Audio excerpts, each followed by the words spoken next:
Hello everyone, this is Verdalt here, and today we have another Pokemon Sun and Moon Wi-Fi battle.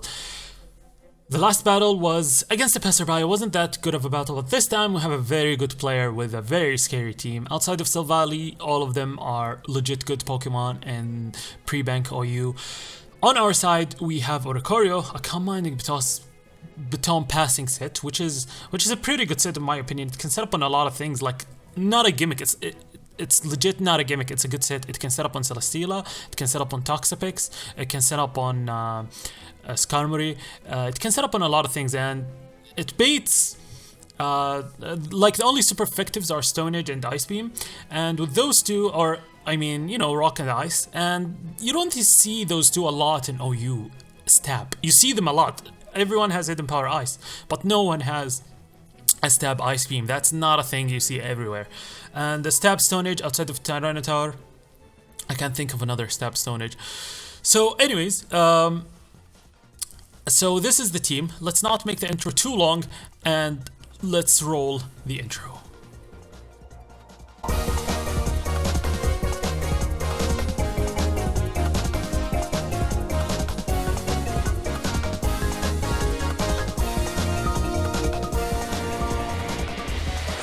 So, we are facing our opponent, Viri. Anyways, I hope I'm pronouncing your name right. He leads off with Garchomp. I lead off with Garchomp. The fact that he throw his Pokeball first means nothing. This does not tell the speed tie thing. So I'm gonna switch out. A lot of Garchomps are Choice Scar, but I switched out first, which means he either stayed in or he's slower or a speed tie. So a lot of things to take in here, but at least now that we see he swapped out, we know he's not a Choice Scarf set, so that's good. He goes into his Tapu Bulu. I know Tapu Bulu does not want to stay in on a Ninetails. That was like, we both switched out, so it's not like he switched in Tapu Bulu against the Ninetails. So he does not want to stay in. I don't think he wants to stay in on a Blizzard. So I set up Aurora Veil. Such a good move. It actually works with Light Clay, which is decent.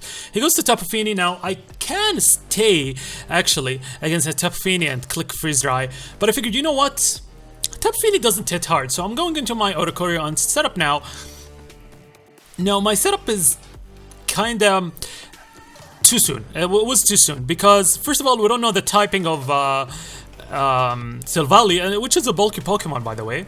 Plus, I mean, it's not like we can pass to my Pokemon. Like if I pass to my Garchomp, or if I pass to my what do you call it, Ninetails, or basically there's someone that will stop every one of my Pokemon if I baton pass. So Tapu Fini stops my Kumo-O since Flash Cannon is neutral. So I sub here. He goes first called, substitute faded, so I was like, okay, he can break the substitute. So I'm gonna set up command. I split this up here because it's basically doing the same thing. I'm commanding, he's Moonblasting. Now he has Scald. Scald is not that good on Misty Terrain, but at the same time he can burn Celesteelas and Skarmories, so that's decent. He goes for another Moonblast, and at this turn I decided to, you know what, let's hit him with Revelation Dance. Force him to switch out after he sees that we can actually hit him, and then we baton pass on the switch out, but he actually goes immediately to Garchomp. So Garchomp is here. We don't know the set, we don't know anything about this Garchomp, so I'm just gonna straight up baton pass. I know I can take any hit with the Aurora Veil up, and he goes for Dragon Claw. And this Dragon Claw is Life Orb actually, so we know that he's Life Orb. We baton pass, so we're going into Ninetails. We go into Ninetails, and there we go. There is the Ninetails. So Ninetails bringing the Snow Warning back. Aurora Veil does not end when Snow Warning ends, so keep that in mind. Such a good move, such a good move. It's like Reflect and Light Screen combined. This is exactly the effect. You can actually stack it with Reflect and Light Screen, unless Showdown was wrong. So anyways, here I hit Blizzard, and it's revealed that Silvally is actually Fire type, which is unfortunate. So Moonblast, Blizzard, they're not gonna do a lot to it. So here I'm forced to switch out. I figured he's gonna hit me with a Fire multi-attack. It's Space Power 90 physical move. Ninetales will not take that. So I go into my Iron Flanked, the Como, and he reveals to be special, and I was like, huh, you're special. I did not know that. So had I stayed in, I would have taken that Flamethrower very easily. So yeah, here I'm getting a bit of my health back, and he decides to switch out, goes into his Tapu Fini. I click Clanging Scale. I did not want to over predict So I do click Clanging Scale here, and it does not hit the Tapu Fini. He gets hurt by the Hell, and I get hurt by the Hell. So far we're 50-50. Leftovers will recover us both, so the Hell is irrelevant. And now, unfortunately, I did reveal my Combine Baton Pass set. This is why I figured my Baton Passing was way too early.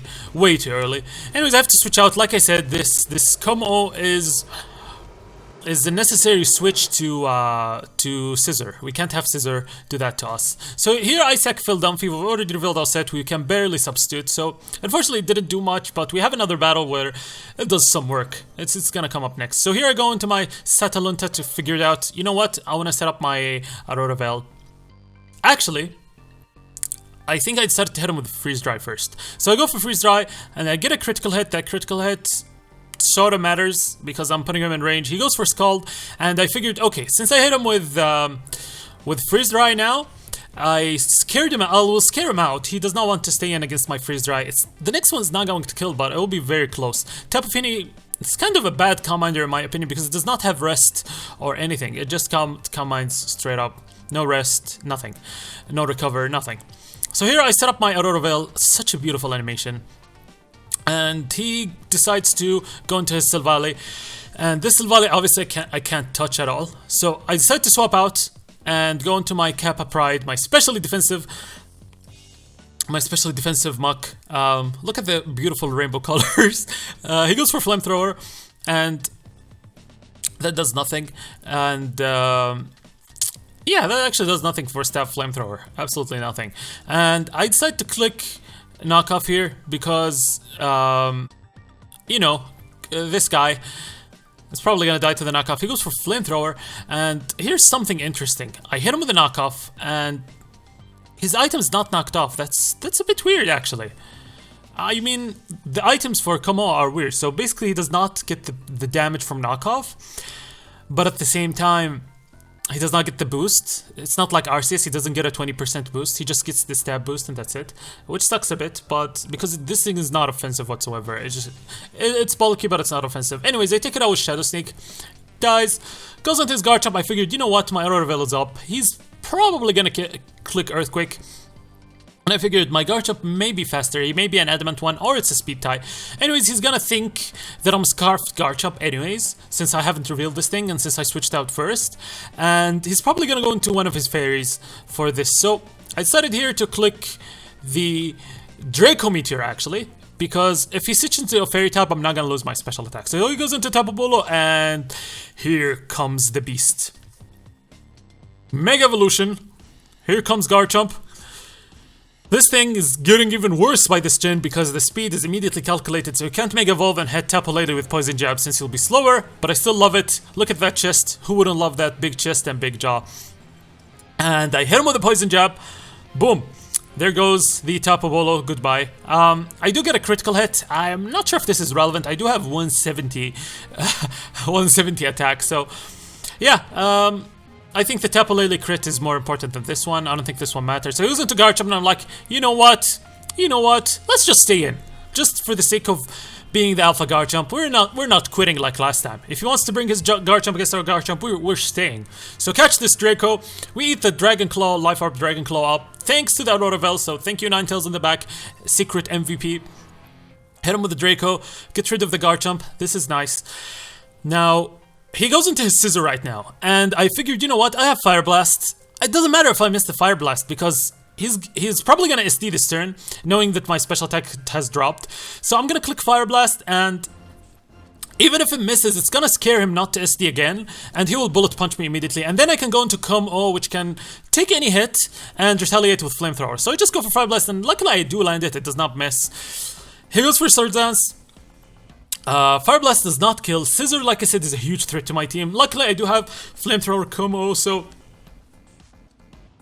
Fire Blast, like I said, not doing much. Now, I mean, it's not killing. So it goes for Bullet Punch.